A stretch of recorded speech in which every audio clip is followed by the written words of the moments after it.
understand something. If I'm comfortable, if my life is cruisy, then know that you're in a dangerous state. Why? Because this whole life, from beginning to end, is a test. الَّذِي خَلَقَ الْمَوْتَ وَالْحَيَاةَ لِيَبْلُوَكُمْ أَيُّكُمْ أَحْسَنُ عَمَلًا. The whole life is a test.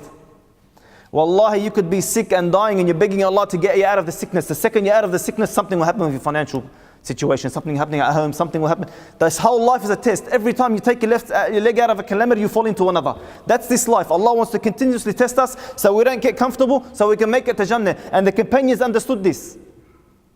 A lady, her husband, never would get sick, never would be tired, never would be stressed, never would have any problems. She grabbed him and she was running to Rasulullah to complain.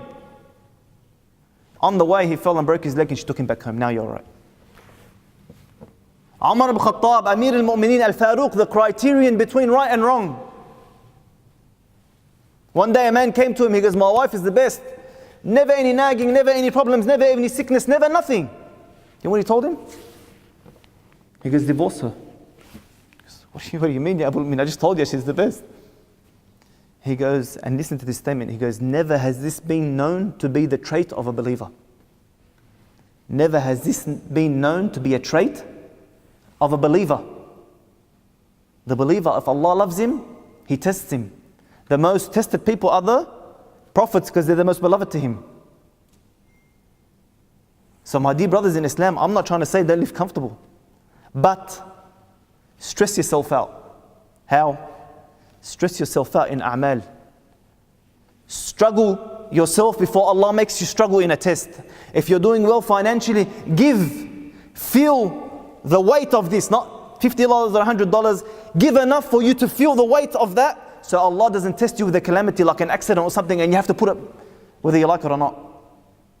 If you've got health, strive for Allah, sacrifice a bit, sweat a bit. Don't worry, get a cut or two for the sake of Allah before Allah gives you a sickness and tests you with that blessing of health that He gave you. If we're committing sins, make istighfar, make tawbah, so you can wipe it off before Allah punishes you to remove it. Don't live comfortably. Listen to the advice of Omar radiallahu anhu. Ikhshawshinu. Become rough and tough and hardened. How? Do, act, run, jump on the horse, fight, shoot. Subhanallah, don't live comfortably. Because the second you're living comfortably, you know that Allah Azza wa Jalla is going to test you to raise your levels, to see لِيَمِيزَ الْخَبِيثَ مِنَ الطَّيِّبِ, to distinguish, to differentiate the good from the bad, the evil from the righteous, the filthy from the clean, the truthful from the liars. So ask Allah Azza wa Jalla to make us hear what is being said and apply the best of it. Ask Allah Azza wa Jal to make us of those who strive and sacrifice and struggle in His path.